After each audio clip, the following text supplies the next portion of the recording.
Hello and welcome to Chapter 2 of Linear Algebra. Matrices is the chapter for week number 4. And so as we look at matrices, we know that you are already familiar with matrices. You've been working with them for a long time in your math career now. But we're going to do a brief overview of matrices and how they relate to systems of linear equations. And so we begin with the space of matrices in section 2.1, where my notation is let V be M sub Mn of K over field K be the set of all M by N matrices over the field K. Then the matrices form a vector space with the usual definitions of matrix addition and scalar multiplication. And you know what it looks like. A11 through A1n all the way down to AM1, AMN. Aij denotes the ijth entry of A. We denote the ith row of A by A sub I and the jth column of A by A superscript J. All right. Now next I'm going to skip over and define what we mean by the transpose of A. The transpose of A normally is thought about as interchanging the rows and columns, and that's what it is. But let A be represented by the symbolism A sub ij, be an M by N matrix. Then B equal to Bji, or B sub Ji equals Aij, is the N by M matrix called the transpose of A. That is, A transpose equals B. And again, the transpose of a matrix is simply found by interchanging the rows and the columns of the matrix. Very easy to do. Interchanging the rows and the columns. Now, we next define what we mean by a matrix being symmetric. A matrix A is symmetric if it equals its own transpose. Okay? If it equals its own transpose. That means that corresponding entries around the diagonal are equal. It's a mirror image around the diagonal. All right. What is a diagonal matrix? A matrix is diagonal if all of the non-zero entries are on the diagonal. You can often denote that as A equals diag, A11 through A sub Nn. And of course, you know what the identity matrix is. It's the diagonal matrix with ones on the main diagonal and zeros everywhere else. Now here's a couple of more definitions. A matrix A is said to be upper triangular if all of its non-zero entries are either on or above the diagonal. And A is lower triangular if all of its non-zero entries are either on or below the diagonal. And so you're probably familiar with those definitions. But now let's look at some exercises at the end of this first section. Exercises 5, 6, and 10. Very important facts regarding transpose of matrices. So look on page 27, exercise number 5. If A and B are M by N matrices over K, show the transpose of the sum is equal to the sum of the transposes. Okay, seems very logical that it would be true. Now we can prove it by using the entry notation. Let A be Aij, let B be little bij. Then the jth entry of the transpose of A plus B is A sub ij plus B sub ij. But the jth entries of A transpose is Aij, and the transpose of B is Bij. And so we immediately have the transpose of the sum A plus B is A transpose plus B transpose. Now these little transpose exercises, we're going to prove them again later on using inner product spaces with a general scalar product in another chapter. Now look at number 6.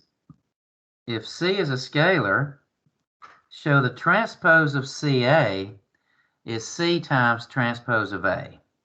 Again, using the entry notation, A is Aij, and by definition, for transpose, Bji equals Aij. Then the transpose of CA is equal to C times Bji. But on the other hand, C times A transpose is then C times Bji. We just defined that. And then we can move the parentheses out front so that C Bji is what we get.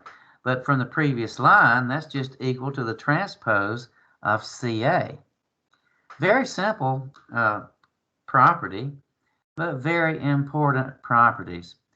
We're going to be doing a lot later on with transpose of matrices and especially with symmetric matrices, which is why I want to emphasize exercise 10 here on page 28. Let A be a square n by n matrix. Regardless of whether A is symmetric or not, A plus transpose A will always be symmetric. And it's easily proven using the entry notation. Or the last line shows you a more simple proof. Of course, note the entry notation, Aij. Then the ijth entry of the sum, A and A transpose, is Aij plus Aji. And the jth entry is Aji plus Aij. They're the same. And so the transpose of A plus transpose A equals A plus transpose A. Or more clearly, I think, and easily at the bottom line, using number 6 that we just shown, the transpose of the sum, A plus transpose A, equals transpose A plus the transpose of the transpose of A, which is transpose A plus A. Because if you transpose A and then transpose it back one more time, you just get back to the matrix you started with. If you interchange the ijth entry and then swap it back, it goes back where it was. So the transpose of the transpose of A equals A. Very simple, isn't it? Now next, we want to look at several dimension problems concerning matrices. These are very important, and I wanted to go through them and not just assign them. So here, looking at these exercises concerning dimension on page 28. There's 9 of them. I want to look at each one. Exercise 1. What is the dimension of the space of 2 by 2 matrices, and give a basis for this space? Well, we of course know that a 2 by 2 matrix has 4 entries, so that would suggest that its dimension is 4. And indeed it is. And the standard basis for the 2 by 2 matrices consist of the following 4 elementary matrices. Now remember what we mean by an elementary vector. An elementary vector is a vector that has 1, 1, and all of the other entries are 0. Well, a matrix, it can also be thought of as a vector. It's a vector in a vector space. And so an elementary matrix is a matrix that only has 1, 1, and all other entries are 0.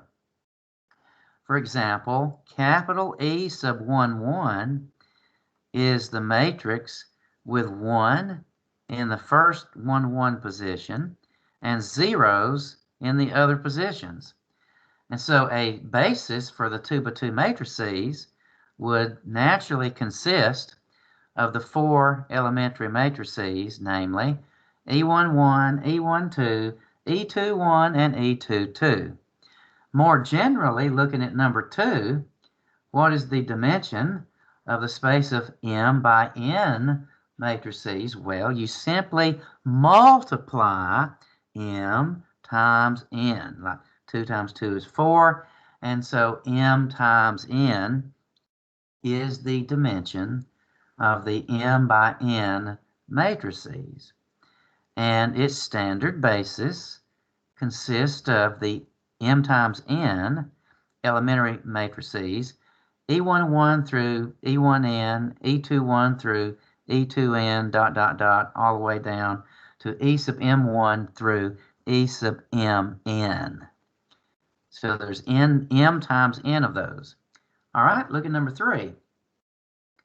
What is the dimension actually of the diagonal matrices, the square matrices, all of whose components are 0 except on the diagonal? Well, how many entries are on the main diagonal? There are n, right? And so the dimension of the square diagonal matrices is simply equal to n. And the basis consists of the n elementary matrices, namely E11, E22, dot, dot, dot, all the way through E sub Nn. So that's straightforward, isn't it? Now, number 4 is a little bit more challenging. What is the dimension of the space of upper triangular matrices? And you would expect the same for lower triangular matrices. Now, looking at the upper triangular matrices, those are the ones with all of the non-zero entries either on the main diagonal or above the main diagonal. And so the number of matrices in the basis will be equal to the number of entries on or above the diagonal. Okay? And so it's a counting process, and you're literally counting up from 1 to n. You may recall in Cal 2, when you do infinite series and sequences, there's a place where you need the little formula for adding the first n integers. And it's n times n plus 1 over 2. Now let's think about it. Suppose, just for example, that we're looking at a 3 by 3 matrix. How many entries does a 3 by 3 matrix have on the diagonal plus above it? Well, there's 3 entries on the diagonal, and there's 3 entries above the diagonal, so there's 6 entries altogether. And so we would expect then the dimension of the 3 by 3 upper triangulars to be 6. Well, check that formula.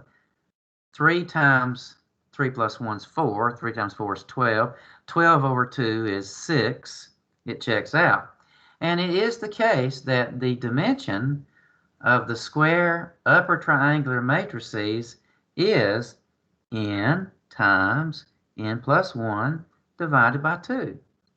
The basis for them are the set of elementary matrices E sub ij, where I and j run from 1 to n, and I is less or equal to j. So that takes care of the diagonal entries and all entries above the diagonal. And there are n times n plus 1 over 2 of those. Now, look at number 5. What's the dimension of the symmetric 2 by 2 matrices? And then 6 is the generalization for it. And again, symmetric matrices are so very important in the whole entire course that I want you to know this. Well, for the 2 by 2 case, the dimension is 3. Okay. All right. And it turns out that the dimension is the basis for the 2 by 2 symmetrics are E11, E12 plus E21, and E22. I'll probably illustrate an example of that more detailed in class. Now, number 6 gives the generalization to that. The dimension of the square symmetric matrices is actually n times n plus 1 over 2. Check that out for the 2 by 2 case. Well, 2 times 3 is 6, divided by 2 is 3. So that checks out, doesn't it? Well, if you look at my notes there, a basis for the vector space of square symmetric matrices, on the end, you've got the diagonal entries, e sub I, but there at the beginning, you've got the sum, eij plus eji.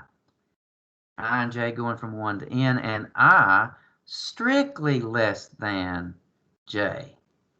So that gives me a sum of n times n plus 1 over 2. And I may illustrate that with a specific example later in class. Now look at number 7. What's the dimension of the space of diagonal matrices? Well, that's easy. It's equal to n, because the only non-zero entries are on the diagonal. And a basis for the diagonal matrices is simply the e sub i's, where I runs from 1 to n. So that was easy. Dimension of the diagonals for square diagonals is n.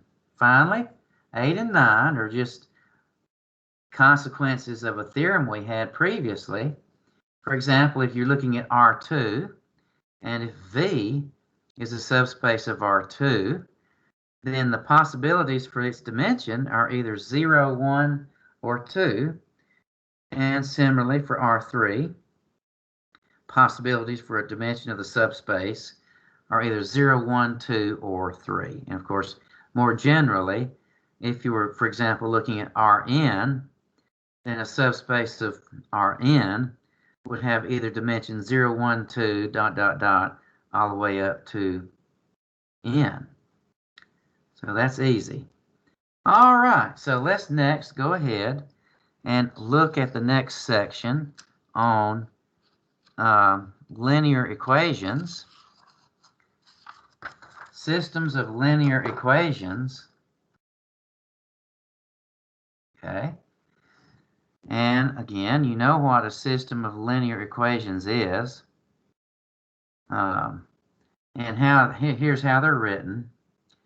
If A is an m by n matrix over K, and B1 through B sub m are elements in K, scalars, a system of m linear equations in n variables, x1, x2 through xn, looks like the following.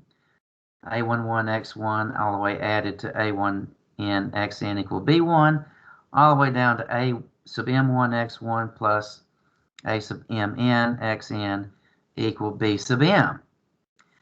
But the easier way to represent it, shorthand, let A be the matrix of coefficients, and let capital B be the ordered m tuple, little b1, b2 through b sub m.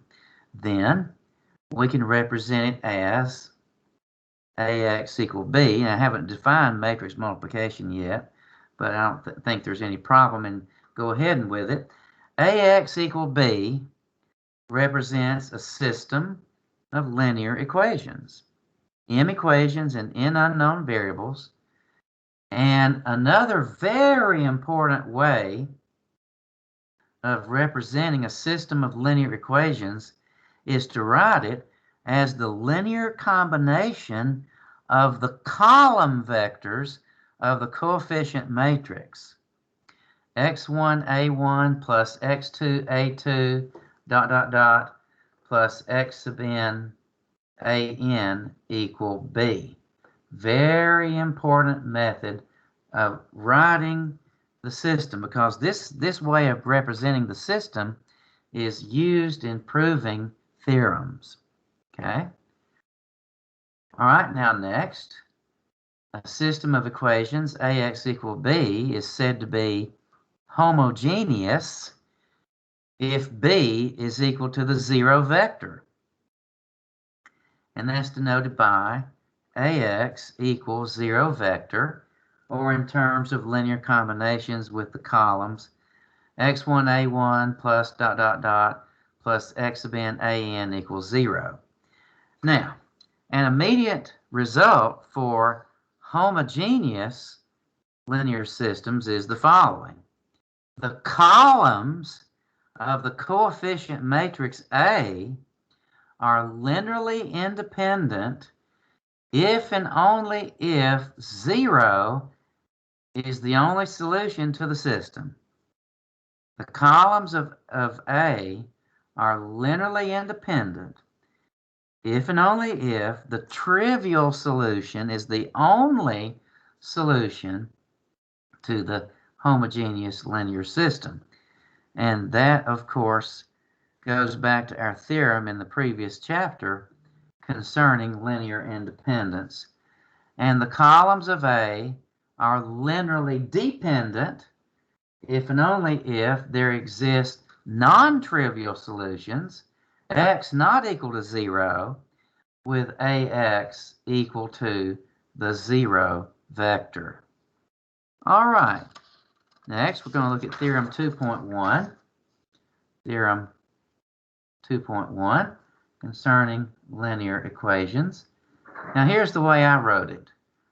Let ax equals 0 vector be a homogeneous system of m equations in n variables. If n is greater than m, then ax equals 0 has non-trivial solutions. Actually, it has infinitely many non-trivial solutions.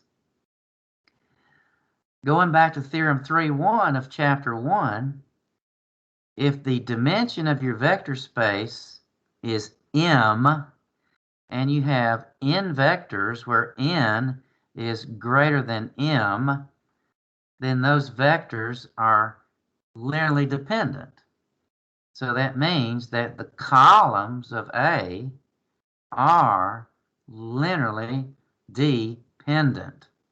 And that proves Theorem 2.1. Now let's check out Theorem 2.2. Theorem 2.2 says the following. We have a system of linear equations ax equal b. This time it's going to be square, where m equals n. Okay, a square system. If the columns of the coefficient matrix A are linearly independent, then the system has only one unique solution. And the proof is pretty clear. Write the system using the linear combinations of the columns of A. Set that equal to the vector B. Okay. Now, the columns of A superscript j, j1 to n, are linearly independent. Okay. Hence, they form a basis for Kn. Remember the theorem in Chapter 1 that says if there are n linearly independent vectors, in a vector space having dimension n, then they're automatically going to span the space and hence be a basis for the space. Now, the vector B is also a vector in Kn. Hence, that means now that there exists a unique set of scalars, x1, x2 through xn in K, so that the linear combination of xi's with the columns of A equals B. So that shows that whenever the columns of A are linearly independent, then AX equal B only has one unique solution. You may also recall from the entry-level course that whenever the columns of a square matrix are linearly independent, it also implies that the two things, that the determinant is not zero and the inverse exists. So if the inverse exists, then of course AX equal B only has one unique solution. So the turn-in homework number 4 there on page 31 is only exercises 1 and 2. I'll probably look at 3 and 4 in class. All right, and then finally section 3. Chapter 2 is pretty quick, so I'm going to do the whole chapter in one video. Looking at matrix multiplication. Now you probably remember that matrix multiplication is a little bit more involved than adding matrices or multiplying a matrix by a scalar. It involves dot products. And so we have to remember and recall dot products, which you know. Recalling dot products in Kn. So let A, B, and C be vectors in Kn, and let X be a scalar, where A is represented by the ordered n tuple A1 to AN, and B is represented by the ordered n tuple B1 to Bn. Of course, you know what the dot product of A and B is. It's the sum A1 B1 plus dot dot dot plus A sub n B sub n. And we have the three scalar product properties. SP1 says it's commutative. A dot B equals B dot A. SP2 says that the dot product distributes across addition, distributive property. And SP3 says that scalars can go in and out of dot products wherever you need them. Now, let's look at a special case where the vector space is Rn. The real numbers are Rn over R. Now, Rn has a very special property called strict positivity. All right? A dot A, which we normally label as A squared, equals A1 squared plus A2 squared plus dot dot dot plus A sub n squared. It's always non-negative, greater or equal 0. And if the vector A itself is not 0, then A dot A is strictly positive. Because if A is not 0, then at least one of the AI's is greater than 0, or is not equal to 0, so that its square is greater than 0. This is called the property of strict positivity. Now, your textbook notes that this is not the case for the complex vector space Cn. For example, if K is the complex vectors, and you're looking at complex vectors, for example, if A is the vector 1i, A is not 0, but A dot A turns out to be 0. So it turns out for many applications that we use that strict positivity is not necessary. Rather, we can relax it to another property called non-negativity. degeneracy or non-degenerate. And I refer to this as SP4, a scalar product property 4. And many vector spaces have this property. Rn has this property. Even Cn has this property. If A is a vector in Kn and its dot product with any vector x in Kn is 0, then A itself is the 0 vector. So that's the property of non-degeneracy. In other words, it's telling us that the 0 vector is the only vector in the vector space whose dot product with all vectors in the space is 0. Okay. A space would be degenerate if there existed a non-zero vector whose dot product with any vector were 0. So non-degeneracy is going to become very important, especially later in the chapter on inner product spaces. Now let's go ahead and define matrix multiplication. Now, you may remember that in order to multiply two matrices, A and B, that the number of columns of A has to be equal to the number of rows in B, and that is the case. We often say that the inner dimensions have to be equal. So let A be an M by N matrix and let B be an N by S matrix. Then the product is going to be M by S, where the ijth entry of the product is the dot product of the ith row of A with the jth column of B.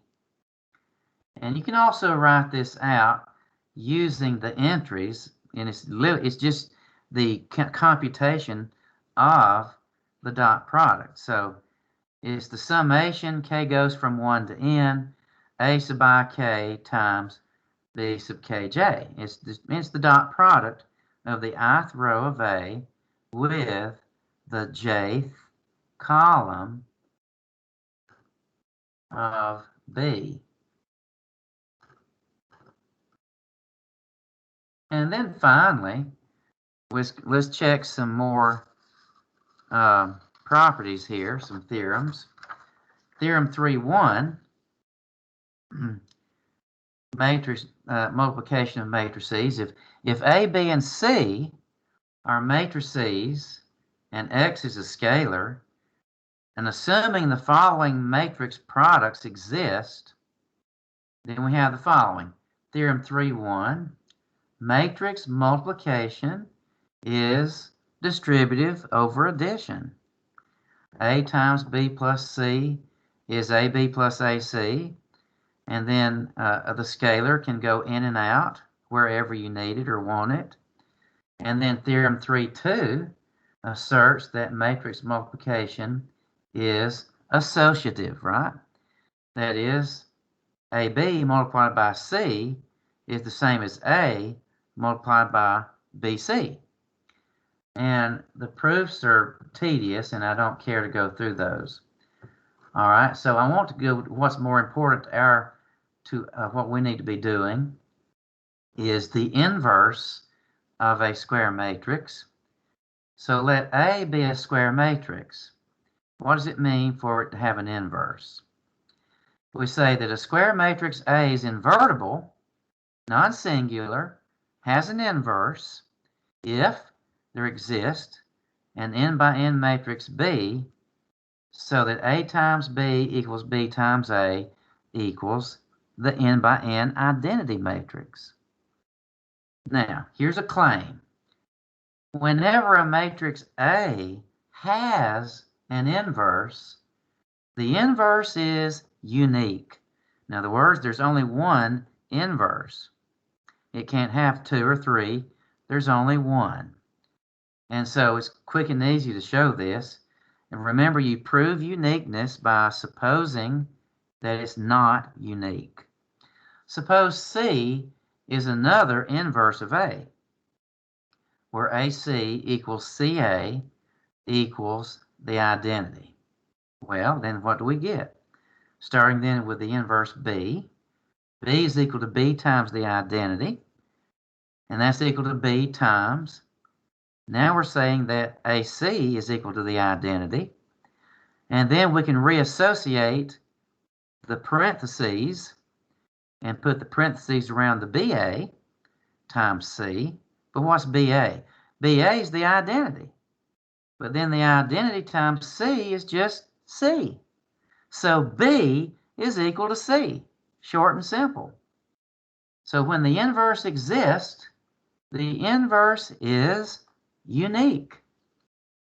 B is called the inverse of A, and of course it's denoted by the notation A superscript -1. And then finally, we note that we can look at the following property of exponents. If A is a square matrix, then A to the m power is just A times itself, m times, and A to the rs equals A to the r times A to the s. Now, by definition, a matrix A to the 0 exponent, square matrix, is the identity matrix. And then finally, Theorem 3.3 gives us an important theorem concerning transpose of the product.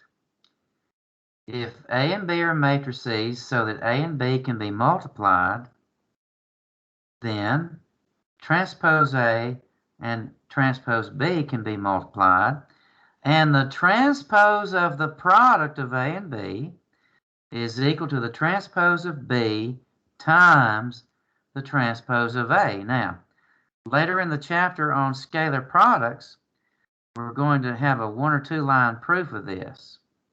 But in the book now, you see that the proof is more than 1 or 2 lines.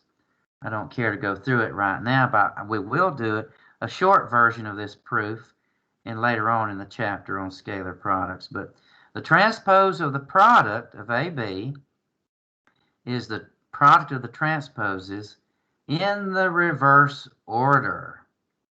And that concludes our video lecture for Chapter 2.